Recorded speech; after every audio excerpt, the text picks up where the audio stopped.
Dear students, Assalamu alaikum wa rahmatullahi wa barakatuhu. Today we are going to start a new chapter which is called Acids, Bases and Salts. Dear students, you know that there are 118 elements known as at present. These elements combine together to form a large number of compounds on the basis of their chemical properties. All the compounds can be classified into three groups: acids, bases, and salts. Now, let us first take acids. What are acids? Acids are the chemical substances that are sour in taste and change the color of blue litmus to red. Some common acids are hydrochloric acid, nitric acid, and sulfuric acid. H2SO4, it is called sulfuric acid. तो इसका मतलब है कि acid जो होते हैं ये वो केमियाई एशिया हैं जो जायका में खट्टे होते हैं, और अगर हम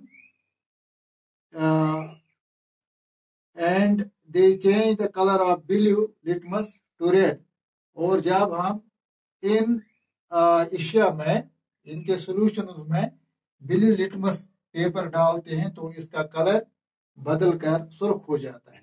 यानी नीला लिटमस पेपर अगर इसमें डालेंगे तो उसका कलर तब्दील होके सुर्ख हो जाता है। इससे हमें पता चलता है कि ये जो है ये एसिड है।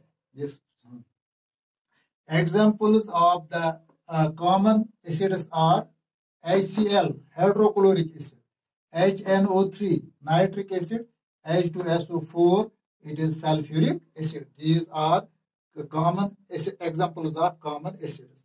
और एसिड जो है इनको हम दूसरे तरीके से भी वजाहत कर सकते हैं। इनकी वजाहत हम दूसरे तरीके से कर सकते हैं। यानी एक एरियनस एक साइंसदान है, इसने इनकी डिफिनेशन इस तरह दी है। According to Arrhenius theory, acids are the substances, chemical substances, which when dissolved in water give hydrogen ions or hydronium ions. यानी इसने इस तरह इनकी वजाहत की है कि ये एसिड जो है ये वो एशिया है कि अगर हम इनको पानी में डिजॉल्व करेंगे, पानी में इनको हल करेंगे तो ये हाइड्रोजन आयन्स देते हैं या बनाते हैं, या हाइड्रोजन आयन्स, और या इनको हम हाइड्रोनियम आयन्स भी कहते हैं। फॉर एग्जांपल हाइड्रोक्लोरिक एसिड, अगर हम इसको पानी में डालेंगे H2O water, HCl it is hydrochloric acid compound, जब हम इसको पानी में डालते हैं तो वहां H3O आयन्स बनते हैं। These are called hydronium ions, H3O, and chlorine gas भी वहां बनती है। इसके बाद हम बेसिस ले लेंगे। बेसिस, व्हाट आर बेसिस, इनकी हम वजाहत करेंगे। Bases are those chemical substances which are bitter in taste and change the colour of red litmus to blue. Some common bases are sodium hydroxide, NaOH।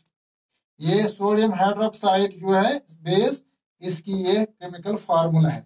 इसी तरह KOH, it is potassium hydroxide, and Na2CO3 it is sodium carbonate. These are common examples of bases. यानी इनका इसका मतलब क्या है? यानी इसका मतलब ये है कि बेसिस ये वो कीमियाई अशिया होते हैं कि जिनका जायका कड़वा होता है। यानी इमन मज आसान, अगर उस पे त्राओ या मज इमन वो कुन तरीक तेल टिस्ट, तम गई बेसिस। तो बेहद कलर या इमन मज रेड लिटमस गसान कलर चेंज। अगर रेड लिटमस इमन मज त्राओ सोल्यूशन या रेड लिटमस पेपर, तिमन कलर गसान चेंज, तिमन ब्लू कलर गसान। तो एग्जांपल सोडियम हाइड्रोक्साइड, बे पोटेशियम हाइड्रोक्साइड, बे sodium carbonate. These are some common examples of bases. इसी तरह एरिनियस जो है, एरिनियस थ्योरी के मुताबिक इनकी हम इस तरह से वजाहत कर सकते हैं दूसरी तरह से, यानी bases are the substances which when dissolved in water give hydroxide ions।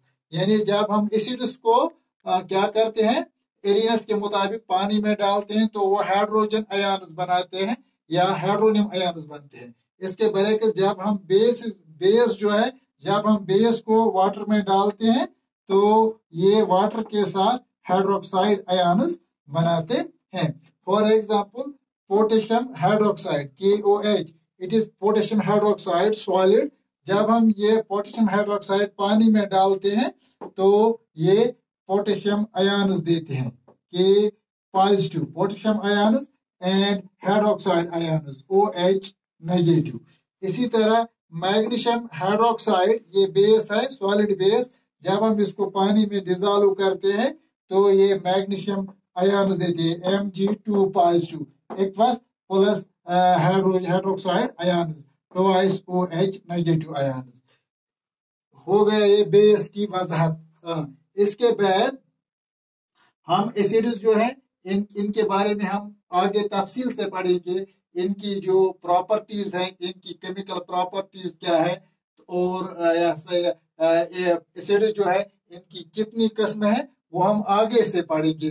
दूसरा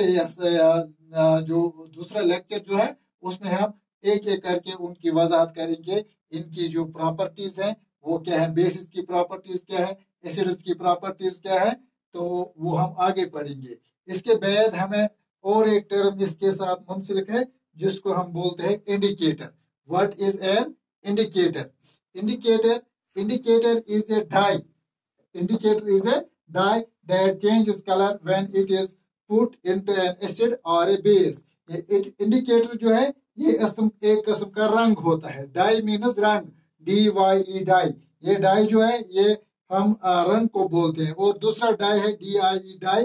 डाई के माने है मारना, लेकिन ये डाई जो है इसके माने है रंग। या जब हम इंडिकेटर को किसी एसिड में डालते हैं या बेस में डालते हैं तो इसका कलर चेंज हो जाता है, एसिड में या बेस में। An indicator tells us whether the substance we are testing is an acid or a base by change in its color। यानी ये एसिड जो है इससे हमें पता चलता है, एसिड जब हम एसिड को इस्तेमाल करते हैं तो इससे हमें पता चलता है कि कोई शाई जो है, जब क्या वो शाई एसिड है या बेस है, वो कलर बदलने से हमें पता चलता है कि ये चीज जो है, ये शाई जो है, whether it is an acid और इट इज ए बेस। ये हम कैसे जान पाते हैं? इंडिकेटर को इस्तेमाल करके। जब हम इंडिकेटर इस्तेमाल करते हैं इस शाई के साथ, जब इसको हम इन टच करते हैं, इसमें डालते हैं तो इसका कलर चेंज हो जाता है। तो इस तरह हमें पता चलता है कि ये शाई जो है whether it is an acid or base। There are 3 indicators used in the laboratory।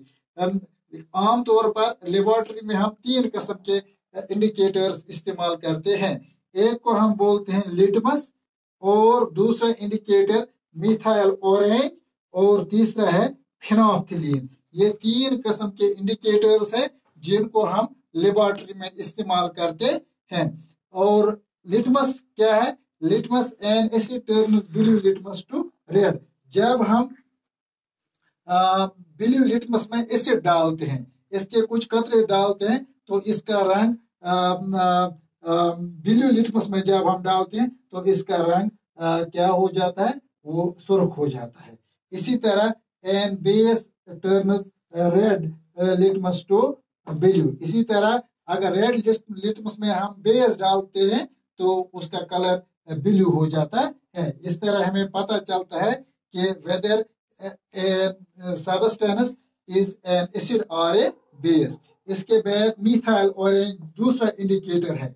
Methyl orange it gives red colour in acidic solution. यानी मिथाइल ऑरेंज जो है, अगर हम इसको एसिडिक सॉल्यूशन में डालते हैं तो इसका कलर सुर्ख हो जाता है। And yellow colour in basic solution, अगर इसको बेसिक सोल्यूशन में डालते हैं तो इसका कलर जो होता है वो जर्द हो जाता है, येलो, येलो माने को जर्द।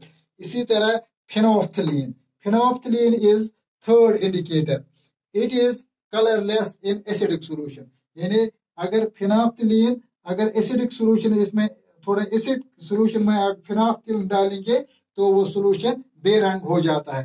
जब वो बेरंग हो जाता है, जब कोई चीज फिनोफ्थलीन डालने से बेरंग हो जाता है तो हमें इससे पता चलना चाहिए कि ये एसिड है। And gives pink colour in basic solution, और जब हम फिनोफ्थलीन अगर हम बेसिक सोल्यूशन में डालेंगे तो उसका रंग क्या हो जाएगा, उसका रंग पीला हो जाएगा, पिंक हो जाएगा। जब कोई चीज का रंग फिनोफ्थलीन डालने से पिंक हो जाता है तो इससे हमें पता चलता है कि ये शाई जो है ये it is base, it is basic in nature. तो ये था एसिड, बेस और इंडिकेटर के बारे में मैंने आज आपको ये पढ़ाया है। अब ये इनके बारे में हमें तफसील से पढ़ना है कि what are the properties, chemical properties of acids और फिजिकल प्रॉपर्टीज ऑफ एसिड्स, और इसी तरह what are the physical properties of bases and chemical properties of bases and the other things which are related to them.